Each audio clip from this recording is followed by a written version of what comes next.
what's going on? My name's Julian and welcome back to another Champions League review. This episode, we're talking Leicester City and their journey to the quarterfinal stages of the Champions League. Now, they started their first ever campaign in the Champions League ever against Copenhagen, Porto, and Club Brugge.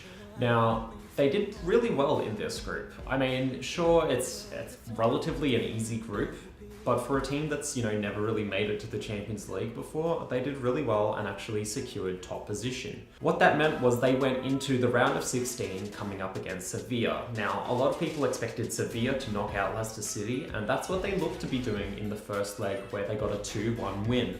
However, in the space between the first leg and the second leg, Leicester City actually made a pretty drastic decision. Now, as we all know, up until very recently, they'd been having a dismal campaign in the Premier League, or at least what a lot of people would probably honestly call pretty regular for Leicester City, with last year's exception where they won the title. Still don't know how that happened. Anyway, they sacked Claudio Ranieri. It was a big decision. I wasn't really a fan of it, but anyway, Craig Shakespeare came in, his second in charge, and they ended up winning 5 or 6 games pretty much back to back.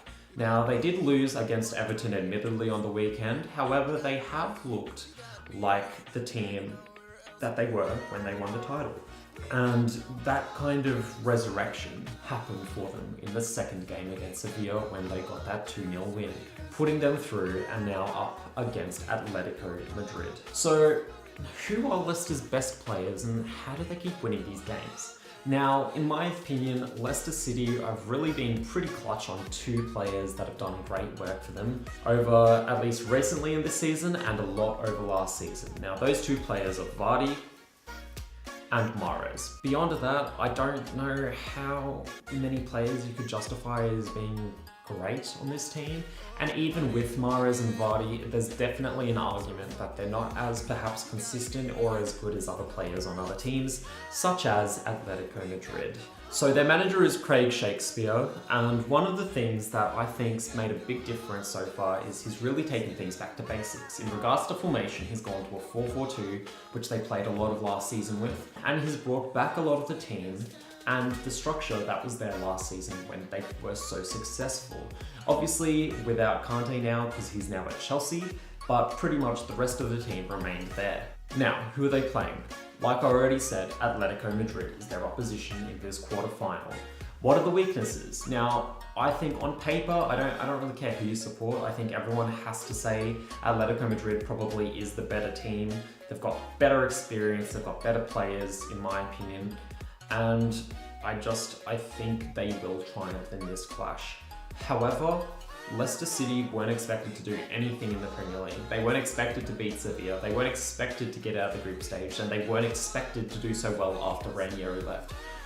So if they do well, I'm honestly not going to be surprised. That's all I can say. Now, one thing that I think might be able to help, even though it might also be a weakness, is that Leicester City are great at counter-attacking teams, and really that's normally what Atletico Madrid do, but at least when it comes to the late stages in the Champions League. Now, that could play into Leicester's hands, or it could do just the opposite, because one of Leicester's strengths is determination, and that's also one of Atletico's. Basically, in my opinion, I think Leicester City are Atletico Madrid light, if that makes any sense.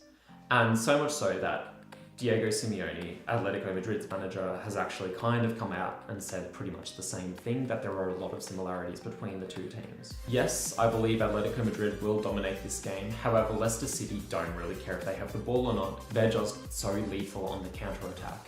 Now, Atletico Madrid have a good defense, so really, if Leicester will be able to penetrate, it could be a really fascinating game. I don't see it being a blowout result like some people do, but I do, again, see Leicester falling at this hurdle. Regardless, where I got them on the Champions League table is not where you might expect. No, they're not below Dortmund, and they're not below Monaco. Honestly, because I think that if they were up against Dortmund or Monaco, I honestly think Leicester City would probably go through. Again, because they do absorb pressure and pounce on the break, and both of those teams have bad defenses. That's why Leicester City, up there in 5th place, they drop down to 6th and 7th respectively, and the top 4 remain the same. Thank you so much for watching, guys. Our last episode is on Bayern Munich. You don't want to miss it. If you haven't liked us on Facebook or subscribed on YouTube, please do so. I would really appreciate it. Thank you so much. Cheers.